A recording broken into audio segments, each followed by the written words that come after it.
Championship.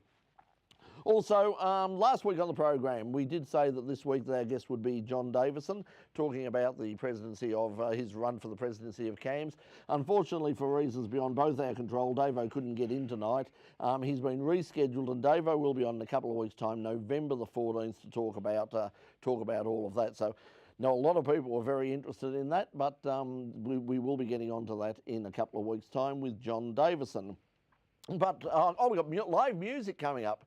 Great band, the Riff Raiders, that will be joining us a little bit later on in the program. They've got a new single coming out and a new album as well, and we'll be playing not one but two. Yes, two of their songs tonight. So I think you'll enjoy that because that's coming up in just a moment. But right now, look, I can't say it's been a huge weekend of motorsport. It's been a fairly moderate one. Congratulations to Scotty McLaughlin and Alex Premer on the Gold Coast on the weekend. But we're not going to tell you anything about supercars because you know all about that. We're just going to tell you about other things in the In Pit Lane Motorsport News.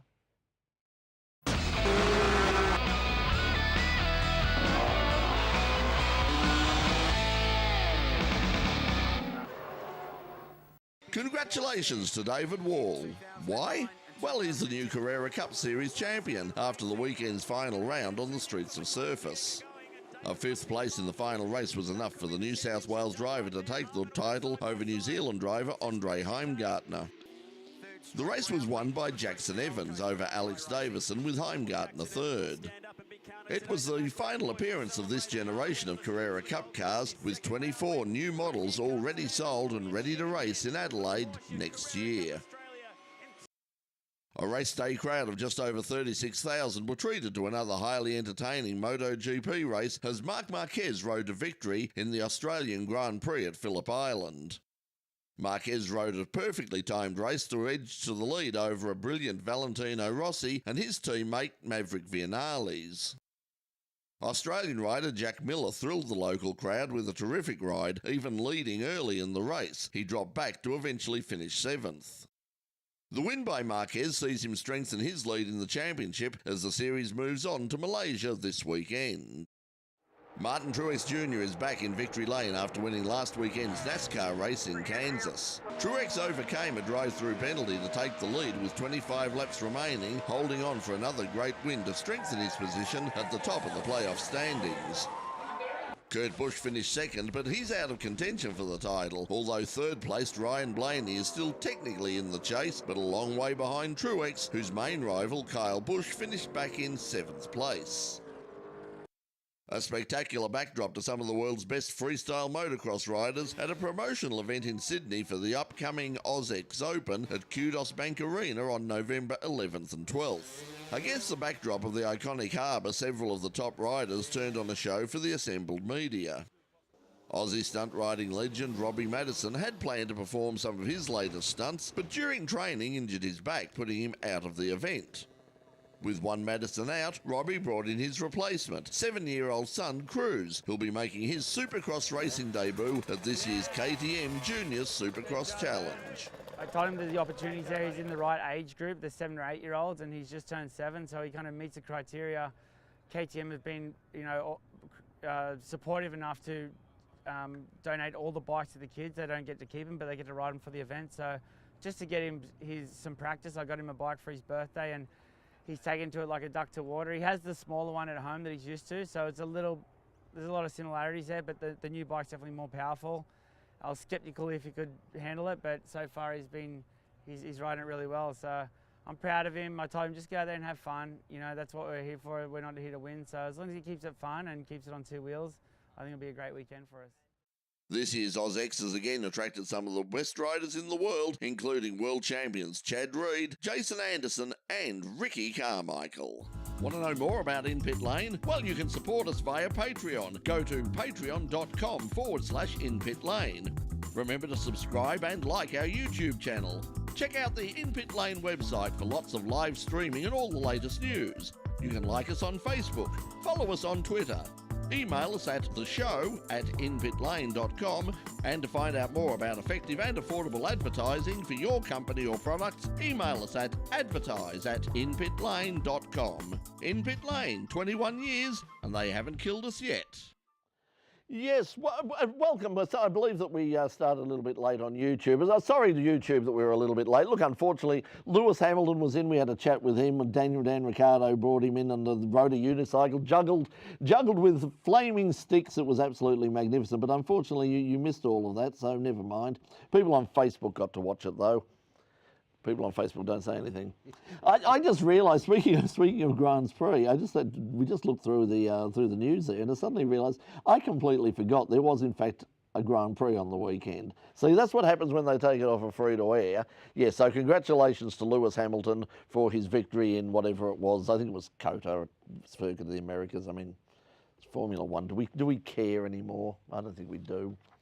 Anyway, now, as I said, we've got some great music tonight, and just for something a bit different, and to make up for the fact that we're very short of news, we're going to show you a great song from our band tonight. We are the Riff Raiders. They've got a brand new single coming out right now, which we're going to hear in just a moment. It's down here. If we switch down onto that camera there, camera 4, there it is. Live Like You Mean It is the new single, and it is off the album, which is there, Live Like You Mean It, and that's coming out as well. We'll have all the details of that a little bit later on when they play us out at the end of the show. But right now, it's a bit of live music from a bit earlier. You're going to love this. Joining us right now, this is the Riff Raiders and Live Like You Mean It. We'll be back with Wayne Paola in just a moment.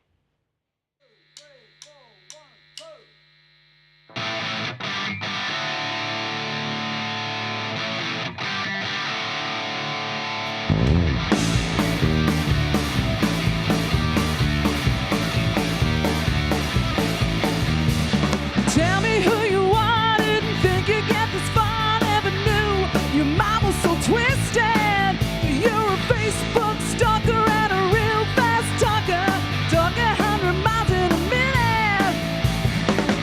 My head is spinning around and my heart is committed. Why are we just sitting around? It's time to get with it. Why keep your feet on the ground? Live like you mean it. It's the best thing that's going around. Live like you mean it. Live like you mean it. Wow!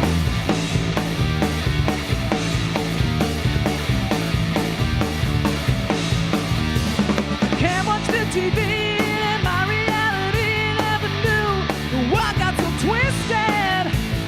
All I need to know is in a rock and roll show, it's like nothing ever existed.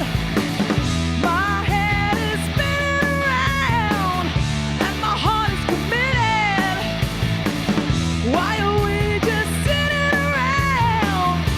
It's time to get with it. Why keep your feet on the ground? Live like you mean it.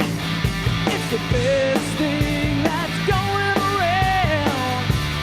Live like you mean it. Live like you mean it. Wow!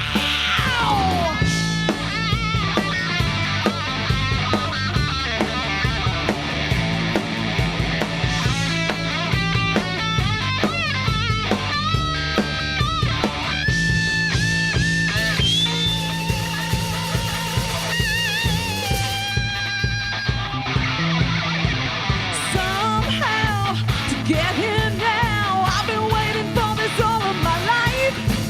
And if rock and roll is dead, then why's it so stuck in your head? To dig it, you gotta live it. Why keep your feet on the ground? Live like you mean it. It's the best thing that's going around. Live like you mean it. While you're just messing around. Live like you mean it.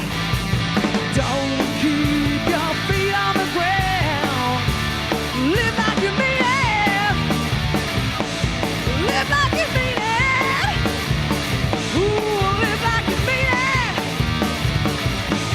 Live like you mean it. Yes, us. That is the Riff Raiders. They'll be joining us a little bit later on. That's Live Like You Mean, and they'll be back to take us out at the end of the show. We'll give you some details about where you can see them live, both in Sydney and in Melbourne. Now, coming up, speaking of Victoria, coming up next year is a proposed new series called the Victorian Touring Car Championship. Of course, the Australian Touring Car Championship was a feature of Australian motorsport, well, for as long as I can remember. The name sort of touring car has sort of drifted away. It's all been replaced by, supercars and wonder cars and amazing cars and absolutely bloody extraordinary cars. But we're just going to talk about touring cars. Wayne Paola is the man behind the series, and I suppose when you look at the number of categories that we have in Australia, I have to ask, why do we need any more? Wayne, why do we need another category? G'day, Brett. Well, look, it's not another category as such. We've formed an association where the model we'll use is our members will go racing with the sports sedans. So instead of creating another new category, because there are already way too many in Australia, this way there's no new categories. We're not CAMS affiliated. We will join sports sedans as individual members to be able to race with the sports sedan guys. And so what sort of cars are we talking about here? What are basically the philosophy and the regulations of these cars? Yep. Okay, so, well, from an eligibility point of view, they must be a production car.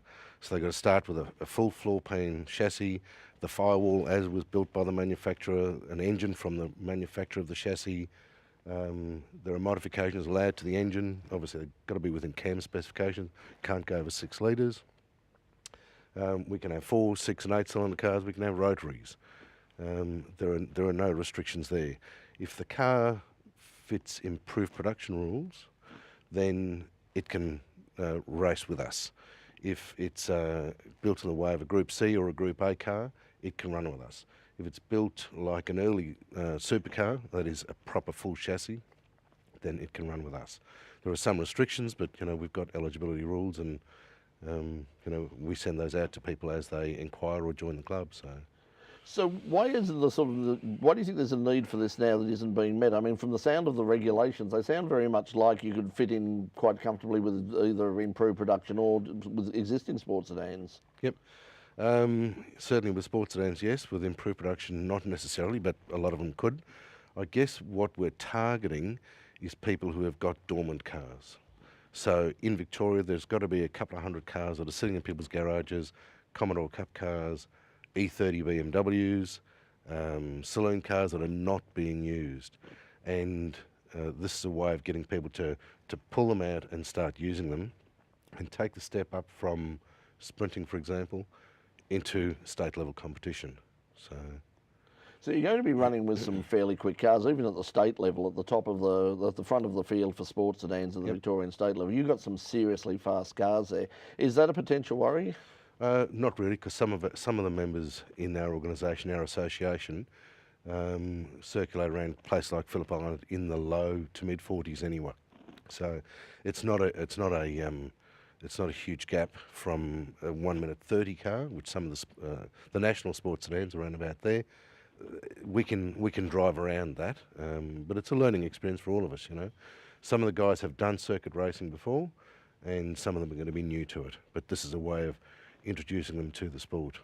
So why did you decide to do it? I mean, what's your background, and why were you the man who decided to come up with this? Well, look, I'm a bit of a romantic, and the words Touring Car Championship mean a lot.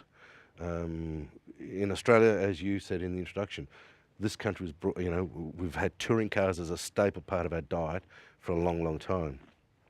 So the Victorian Touring Car Championship series is trying to hark back to a day when a touring car literally was taken off the showroom floor, modified for safety, performance, reliability, and taken to the track by everyday mums and dads, the guys that go to work every day for salaries, or they run their own businesses, giving them an opportunity to take the cars and race around Australia.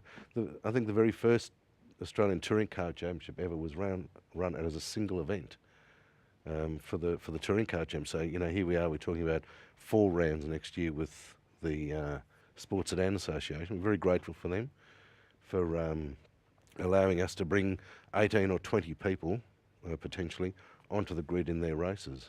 So. What about the name, the Victorian Touring Car Championship? I imagine CAM's are very proprietary about the use of the word championship. Have you spoken to them at all, and is there any concern from them about you using that title?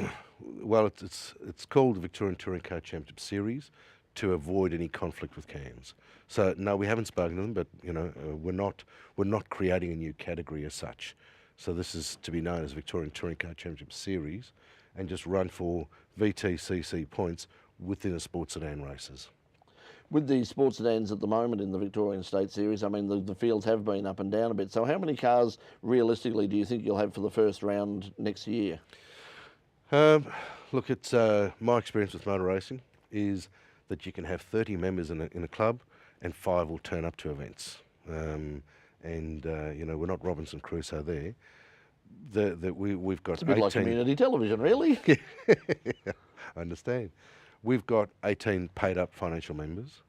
I expect 50% of those would be ready and prepared to do something at round 1 next year. So now, of those 18 guys, they may not all do every round. There are 4 rounds next year.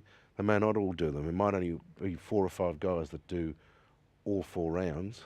And you know, the other guys will do 1 or 2 or 3, but not all 4. Just depends. It's all to suit them. It's all about having fun, Brett. You know, we're in it to have fun first, and win, I think, is the second goal at our level. There is already a category running around at a lot of super sprint meetings and other things like August Accent called Vic V8s. Yep. What is the difference between what you're doing and what they're doing? Well, Vic V8s have gone their own way. Their model is to run at sprint meetings, and with similar cars to what are already in VTCC series. What we've done is said, okay, we're not going to be CAMS affiliated, reduces costs. What we're going to do is go directly with the sports sedans. They've got the infrastructure, they've got the knowledge to be able to put on a race meeting. We don't have to develop that ourselves. You know, we're going to be sports sedan members. As you're not affiliated with CAMS, have you looked into the possibility of also running some rounds with the AASA up at Winton or Wakefield Park? No, we're very happy that sports sedans have taken us on board and committed to supporting their grids. So, in the Kumo Victorian Touring Car Sports Sedan Championship, sorry. So if people are interested in, if they've got cars out there, I mean, you mentioned things like Commodore Cup cars, old saloon cars. So basically, if somebody says, oh, I've got something in there, I wonder if it's eligible or not. How do they find out if it's eligible? Who do they talk to? Where do they go? Yep. All they do is look us up on Facebook. We've got a Facebook page. Look us up on there. There's an email contact. Send us an email and we'll get back to them within 24 hours.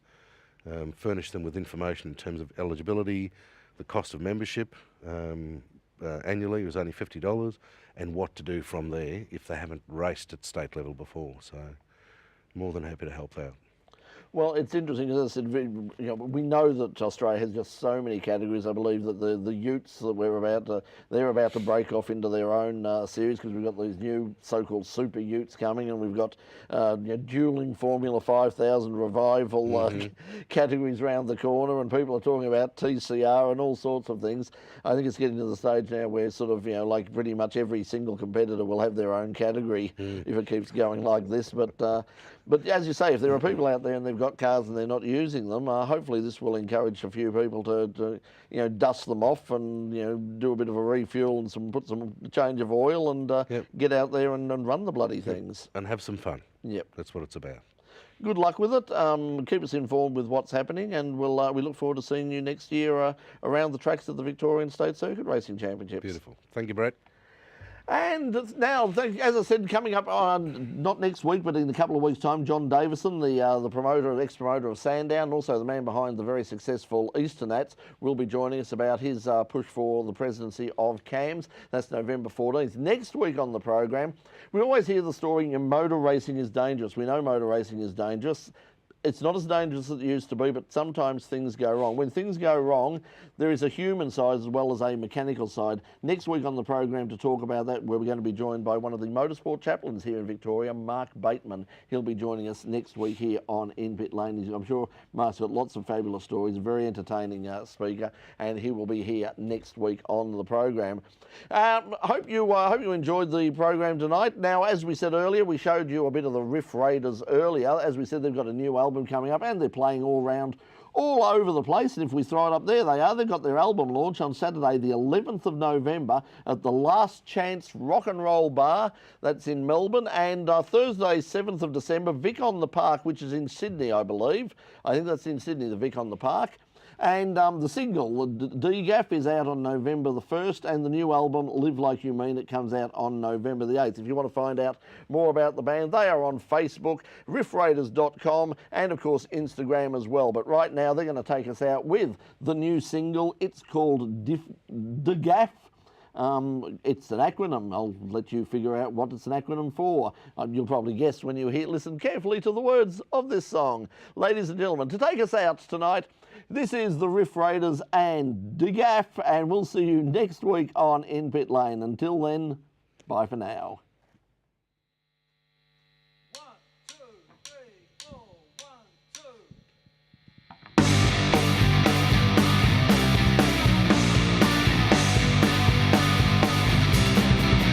I'm no saint, but you're a sinner. You could never live it down, 'cause your hair is getting thinner and your face is just a frown. You were playing on the roof when the rain was coming down. Now your crown has got all broken and you look just like a clown. It doesn't take a lot to say that I told you. It doesn't mean a lot to know that you care. You lie awake at night 'cause I ignored you, and I don't give a fuck that you're not there.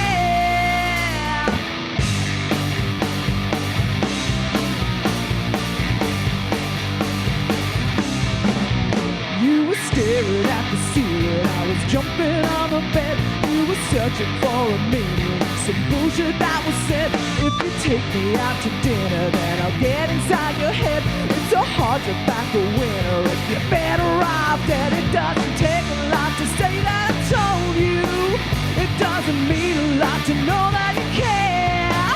You lie awake at night 'cause I ignored you, and I don't give a fuck that you're not there.